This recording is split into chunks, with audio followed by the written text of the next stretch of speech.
அனைவருக்கும் வணக்கம். நான் தமிழரசன் பேசுகிறேன். இன்றைக்கி நம்ம இந்த வீடியோவில் எதை பற்றி பார்க்க போகிறோன்னா, குரு பயிற்சி பலன்கள் 2026 கன்னி ராசிக்கு பார்க்க போகிறோம். காலச்சக்கரத்துக்கு 6ஆம் ராசியான கன்னி ராசிக்கு இந்த குரு பயிற்சி எப்படி இருக்குன்னு பார்க்க போகிறோம். குரு பாருங்கள், உங்கள் ராசிக்கு 10ஆம் இடத்துல இருக்கார். இப்போ உங்கள் ராசிக்கு 11ஆம் இடமான லாபஸ்தானத்துக்கு வரப்போகிறார். இது உச்சம் பெறக்கூடிய குரு பயிற்சிங்க, சரிங்களா? ஏன்னா 12 வருஷத்துக்கு ஒரு தடவை தான் கடகராசியில் குரு வருவார்.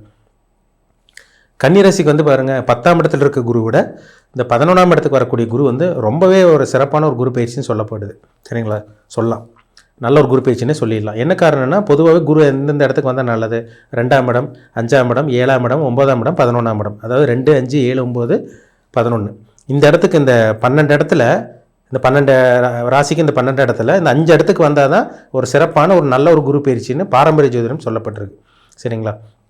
என்ன காரணம்னா, அந்த குரு இந்த இடத்துக்கெல்லாம் வரும்போது அவர் இருக்கிற இடமும் நல்லாயிருக்கும், அவரோட பார்வையும் ரொம்ப சிறப்பாக இருக்கும். ஒரு சில பேருக்கு பார்த்தீங்கன்னா இருக்கிற இடத்துக்கு எடுக்கும், ஆனால் பார்க்குற இடம் சிறப்பாக இருக்கும். ஆனால் இந்த 11ஆம் இடத்துக்கு குரு கன்னிராசிக்கு வரனால உங்களுக்கு இருக்கிற இடமும் சிறப்பாக இருக்கும், அவரோட பார்வை மேலும் ரொம்பவே சிறப்பாக இருக்கும்னு சொல்லிடலாம். அப்போ இரட்டிப்பு பலன் கண்டிப்பாக இந்த குரு பயிற்சி கன்னிராசிக்காரங்களுக்கு கண்டிப்பாக கொடுக்காமல் இருக்கவே இருக்காது, நல்ல பலன் கொடுத்துட்டு போகும், சரிங்களா? ஏன்னா நிறைய பார்த்தீங்கன்னா கன்னிராசிக்காரங்க கொஞ்சம் கஷ்டத்தில் இருக்கீங்க. ஏன்னா பொதுவாகவே கன்னிராசிக்காரங்க புத்திசாலியாக கொஞ்சம் விவரமானவங்களாக தான் இருப்பாங்க, இளமையான தோற்றம் கொண்டவங்களாக இருப்பாங்க. அதேமாதிரி பார்த்தீங்கன்னா வியாபார தந்திரம் உங்களுக்கு தெரிஞ்சிருக்கும், அந்த நேக்கு என்னன்னு தெரியும், எங்கே போனால் எப்படி சம்பாதிக்கலாம், எப்படி யார்கிட்ட எப்படி பேசணும்னு அந்த திறமை வாய்ந்தவங்களாக ஒரு புத்திசாலியாக இருப்பாங்க. ஏன்னா அறிவுக்கு உண்டான கிரகமே புதன் தான், புத்திசாலித்துக்கு உண்டான கிரகமே, திறமைக்கு உண்டான கிரகமே பிளானட்டே புதன் தான். அப்போ அந்த ராசியில் பிறந்தவங்க பார்த்தீங்கன்னா கண்டிப்பாக நீங்கள் நல்ல ஒரு தந்திரசாலியாக, நல்ல ஒரு புத்தி கூர்மையுடையவர்களாக, அறிவாளியாக இருப்பீங்க. இப்போ உங்கள் ராசிக்கு 11ஆம் இடத்துக்கு வரக்கூடிய குரு என்ன பண்ண போகிறாருன்னா, வியாபாரத்தில் நல்ல ஒரு சிறப்பான ஒரு லாபத்தை கொடுக்க போகிறாருன்னு அர்த்தம். ஏன்னா உங்கள் ராசிக்கு 10ல் இருக்க குரு விட 11ஆம் இடத்துக்கு வரக்கூடிய குரு, லாபஸ்தானத்துக்கு வரக்கூடிய குரு என்ன பண்ணுவார்னா, கடகராசியில் ஒரு ஒளி பொருந்திய நிலையில் இருக்கார். ஏன்னா உச்சம்ங்கிறது ஒளி பொருந்திய நிலை, ஒரு பிரைட்டான ஒரு இடமா இருக்குன்னு சொல்லலாம், சரிங்களா? அப்போ அந்த இடத்துல குரு வரனால லாப நோக்கோட நிறைய நீங்கள் செயல்பட ஆரம்பிப்பீங்க. ஒரு பிஸ்னஸ் பண்ணுறோம், இல்லை நிறைய லாபத்தை சம்பாதிக்கணும், அந்த லாபம் உங்களுக்கு கிடச்சிரும். ஒரு பிஸ்னஸ் பண்ணுறீங்க, அதில் தோல்வி சந்திக்கக்கூடாது, நிறைய பணத்தை சம்பாதிக்கணும், அதில் நீங்கள் சக்ஸஸ் பார்த்துருவீங்க. ஒரு மூத்த சகோதரனோட ஆதரவு கிடைக்கணும், ஒரு அண்ணனோ அக்காவோட ஆதரவு கிடைக்கணும், இல்லை அவங்களுக்கு வீட்டில் நல்லது நடக்கணும், இதெல்லாமே உங்களுக்கு கிடைக்க போகுதுன்னு அர்த்தம். அப்போ லாபஸ்தானத்தில் இருக்க குரு லாபங்களை மட்டுமே கொடுப்பாருங்க. ஒரு சில கன்னிராசிக்காரங்களாம் பாருங்கள், இந்த ஒரு வருஷத்துக்குள்ளே இந்த குரு பயிற்சி முடியறதுக்குள்ளே நிறைய பேர் சம்பாதிச்சு பணக்காரனாக மாறிடுவீங்க. அதுக்குண்டான வாய்ப்பு சந்தர்ப்பம் உங்களுக்கு அருமையாக அட்டகாசமாக இருக்குது. இது உங்கள் ஜாதகத்தில் மட்டும் தசாபுத்தி நடந்துருச்சு, நல்ல தசாபுத்தி நடந்ததுன்னா கண்டிப்பாக அந்த குரு பயிற்சி ஒரு அருமையான குரு பயிற்சி தான். இது என்ன தான் நம்ம கோச்சார பலன் நம்ம பார்த்தாலுமே அவங்க பிறப்பு ஜாதகத்துக்கு கட்டுப்பட்டு தான் இந்த கோச்சார பலன் வேலை செய்யும். இப்போ வான்மண்டலத்தில் கிரகம் எப்படி இருக்குது, உங்கள் ஜாதகத்தில் பிறப்பு ஜாதகத்தில் பிறக்கும் போது கிரகங்கள் எப்படி இருக்குது, இது ரெண்டும் மேட்ச் பண்ணால் தான் நம்ம துல்லியமாக தெரிஞ்சுக்க முடியும், சரிங்களா? அதாவது ஜாதகத்தில் நடக்கக்கூடிய தசாபுத்தி இதை மீறி எதுவும் பண்ண முடியாது, அந்த கிரகங்கள் கட்டுப்பட்டு தான் இந்த கோச்சார கிரகங்கள் வேலை செய்யும். இது எல்லாத்துக்கும் மேக்ஸிமம் தெரிஞ்சிருக்கும், சரிங்களா? இப்போ உங்கள் ராசிக்கு 11ல் இருக்க குரு என்ன பண்ணுவார்னா, இப்போ 11ஆம் வந்தவுடனே உங்களுக்கு 11ஆம் இடத்துல குரு ஜூன் 2ஆம் தேதி வந்ததுக்கப்புறமே நிறைய லாபங்கள் சம்பாதிக்கிறதுக்கு உண்டான அந்த முன்னேற்பாடுகள் ஏற்படுத்தி கொடுப்பாரு. அதேமாதிரி பார்த்திங்கன்னா உங்களுக்கு ஃபஸ்ட் மேரேஜ் ஃபெயிலியரானு சொல்லிட்டு இருக்கவங்களுக்கு 2ஆம் திருமணத்துக்கு உண்டான அந்த வாய்ப்புகள் உங்களுக்கு உருவாகும், செகண்ட் மேரேஜ் சக்ஸஸ் ஆகும், அதுக்குண்டான சந்தர்ப்பங்கள் உருவாகும். அதேமாதிரி பார்த்திங்கன்னா அண்ணனோ அக்காவாக இருக்காங்கன்னா, வீட்டில் அண்ணனோ அக்காவாக இருக்காங்கன்னா அவங்க மூலமாக சில உதவி, ஹெல்ப், இந்த மாதிரி விஷயங்கள்லாம் உங்களுக்கு கிடைக்கும். ஆசைகள் நிறைவேறும். பொதுவாக 11ல் குரு வந்துட்டாலும் உங்கள் ஆசைகளை பூர்த்தி செஞ்சுக்க முடியும். வேணுங்கிற பொருள் வாங்கலாம், வேணுங்கிற இடத்துக்கு போகலாம், இஷ்டப்பட்ட இடத்துக்கு போகலாம், ஆசைப்பட்ட கனவுகள் நிறைவேறும். ஏன்னா அதனால தான் லாபஸ்தானத்தில் இருக்க குரு லாப குருவோ அதிர்ஷ்ட குருவோ உங்களுக்கு வேலை செய்யணும்னு அர்த்தம். அப்போ இதெல்லாம் உங்களுக்கு சிறப்பாக இருக்குங்க. அப்போ அவர் எங்கே பார்ப்பார்? உங்கள் ராசிக்கு 5ஆம் பார்வையாக 3ஆம் இடத்தை விருச்சகத்தை பார்க்குறாரு. 7ஆம் பார்வையாக உங்கள் ராசிக்கு 5ஆம் இடத்தை பூர்வ புண்ணியஸ்தானத்தை மகரத்தை பார்க்குறாரு. 9ஆம் பார்வையை உங்கள் ராசிக்கு 7ஆம் இடத்தையும் பார்த்தீங்கன்னா மீன ராசியை பார்க்குறாரு. அப்போ இதுவும் உங்களுக்கு சிறப்பு தான். இருக்கிற இடமும் உங்களுக்கு நல்லா இருக்குது, பார்க்குற இடமும் ரொம்ப சிறப்பாக இருக்குன்னு சொல்லலாம். அப்போ 3ஆம் இடத்தை முயற்சி ஸ்தானத்தை பார்க்குறதுனால நீங்கள் என்ன முயற்சி எடுக்கிறீங்களோ, நீங்கள் எப்பேற்பட்ட முயற்சி எடுக்கிறீங்களோ அந்த முயற்சியில் உங்களுக்கு தோல்வி கிடையாது. கண்டிப்பாக அந்த குரு உங்களுக்கு வெற்றி கொடுத்துட்டு தான் போவார். தன்னம்பிக்கை இடத்துல தைரியத்தை குறிக்கிற இடத்தையே குரு பார்க்குறதுனால ஒரு விடாமுயற்சியோடு செயல்பட போகிறீங்க, ஒரு உத்வேகத்தோடு செயல்பட போகிறீங்க. அதுவும் 5ஆம் இடத்தையும் குரு பார்க்குறாரு. 5ஆம் இடங்கிறது உங்களுக்கு குழந்தை ஸ்தானம். அப்போ குழந்தை பாக்கியம் கிடைக்கும். உங்களுக்கு ட்ரீட்மெண்ட் போயிட்டுருக்குங்க சார், குழந்தை பாக்கியம் வேணும் நாங்கள் வெயிட் பண்ணிகிட்ருக்கோம், பெண்டிங்காக இருக்குன்னு சொல்லிட்டு இருக்கவங்களுக்குலாம் குழந்தை பாக்கியம் உங்களுக்கு சக்ஸஸ் ஆகும். புத்திர பாக்கியம் உங்களுக்கு கிடைக்கக்கூடிய இந்த வாய்ப்புகள் உங்களுக்கு இந்த டைமில் உருவாகும், குழந்தை கிடைக்கும்.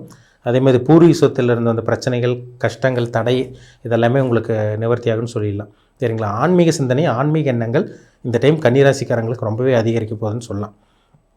இதெல்லாம் ஒரு சிறப்பான ஒரு காலம் தான். சரிங்களா? அப்போ புத்திர பாக்கியத்துக்கு பிரச்சனை கிடையாது. லவ் பண்ணிகிட்டு இருக்கவங்களுக்கு லவ் மேரேஜ் சக்ஸஸ் ஆகும். அரேஞ்ச் மேரேஜ் ட்ரை பண்ணிகிட்டு இருக்கீங்க, அரேஞ்ச் மேரேஜ் பார்த்துட்டு இருக்கீங்க, அதில் உங்களுக்கு பிரச்சனை கிடையாது. இது எல்லாமே உங்களுக்கு சாதகம் தான். 7ஆம் இடத்தையும் குரு பார்க்குறாரு, சொந்த வீட்டையே பார்க்குறாரு. அப்போ முதல் திருமணத்தில் தோல்வி அடைஞ்சவங்க 2ஆம் திருமணம் சக்ஸஸ் ஆகும். 2ஆம் திருமணம் பண்ணுறதுக்காக வாய்ப்புகள் உருவாகும். இல்லை முதல் திருமணமே நடக்கலைங்க சார், எங்களுக்கு ரொம்ப கஷ்டத்தில் இருக்கும், நிறைய பேர் எங்களை கேலி கிண்டலுக்கு ஆளாக்குற மாதிரி பேசுகிறாங்க, அசிங்கப்படுத்துகிறாங்க, அவமானப்படுத்துகிறாங்க, சொந்தக்காரங்க முன்னாடி தலை குமிஞ்சு நிற்கிறோம், எங்களை விட வயசு கம்மியாக இருக்கவங்களுக்கு கல்யாணம் ஆகிடுது, எங்களுக்கு கல்யாணம் ஆகலன்னு சொல்லி புலம்பிட்டு இருந்தவங்களுக்கெல்லாம் இந்த டைம் அவங்களுக்கு கல்யாணம் நடக்கும். இந்த மாதிரிலாம் 7ஆம் இடத்தை பார்க்குற குரு ஏற்படுத்தி கொடுப்பார். இதெல்லாம் சாதகமாக இருக்குங்க. முக்கியமாக 7ஆம் இடத்தை குரு பார்த்தா என்ன நடக்கும்? திருமணம் நல்லாயிருக்கும், கூட்டு தொழில் நல்லாயிருக்கும், நண்பர்கள் அறிமுகமாவாங்க, பழைய நண்பர்கள் விட்டு விலகினவங்க திரும்பி வருவாங்க, புதிய நண்பர்கள் உங்களுக்கு அறிமுகமாவாங்க. ஏன்னா சனி 7ஆம் இடத்துல இருந்தால் கெட்ட சவகாசம், கெட்ட நண்பர்கள் 7ஆம் இடத்துல பார்க்குறனால இந்த மாதிரி விஷயங்கள் நடக்கும். குரு 7ஆம் இடத்தை பார்த்தா அப்படியே ஆப்போசிட்டாக நடக்குங்க. நல்ல நண்பர்கள், நல்ல நட்பு, நல்ல சவகாசம், ஒரு உதவி செய்கிற நண்பர்கள், இந்த மாதிரி விஷயங்கள் தான் 7ஆம் இடத்தை பார்க்கக்கூடிய குரு ஏற்படுத்தி கொடுப்பார். அப்போ கவலைப்பட வேண்டாம். இந்த டைம் கன்னிராசிக்காரங்க நீங்கள் பார்த்திங்கன்னா உத்திர நட்சத்திரம், அஸ்த நட்சத்திரம், சித்திரை நட்சத்திரம், அந்த 3 நட்சத்திரத்தில் தான் பிறந்திருப்பீங்க. உங்கள் நட்சத்திரம் என்னென்னு பாருங்கள். உங்களுக்கு நட்சத்திரத்துக்கு உண்டான தசாபுத்தி, அந்த கிரகங்களோட தசாபுத்தி உங்கள் ஜாதகத்தில் சாதகமாக இருக்கா பாதகமாக இருக்கான்னு பாருங்கள். இது ரொம்ப முக்கியம். அது கட்டுப்பட்டு தான் இந்த கோச்சார குரு உங்களுக்கு வேலை செய்யும், உச்சம் பெறக்கூடிய குரு உங்களுக்கு வேலை செய்யும். ஆனால் பொதுவாக பார்க்கும்போது உங்களுக்கு பார்த்திங்கன்னா இந்த குரு பயிற்சி உங்களுக்கு சிறப்பான ஒரு குரு பயிற்சியாக இருக்குன்னே சொல்லிடலாம். ஏன்னா 7ஆம் இடத்துல வேறு உங்களுக்கு சனி ஒரு பக்கம், 7ஆம் இடத்துல சனி இருக்கார். உங்கள் ராகு பாருங்கள், உங்கள் ராசிக்கு பார்த்திங்கன்னா 6ஆம் இடத்துல ராகு இருக்கார். அவர் உங்களுக்கு டிசம்பரில் பயிற்சி ஆயிடுவார். உங்கள் ராசிக்கு 5ஆம் இடத்துக்கு வருவார். கேது பார்த்திங்கன்னா 12ஆம் இடத்துல கேது இருக்கார், அவரும் 11ஆம் இடத்துக்கு போயிடுவார். இந்த ராகு கேது நடக்கக்கூடிய பயிற்சி உங்களுக்கு நல்லாயிருக்கும். சனி பயிற்சி பாருங்கள், உங்கள் ராசிக்கு 2027 சனி பயிற்சி. ஆனால் 2026 பாருங்கள் சனி பயிற்சி கிடையாது இந்த வருஷம். ஆனால் பார்த்திங்கன்னா உங்கள் ராசிக்கு 7ஆம் இடத்துல இருப்பார்.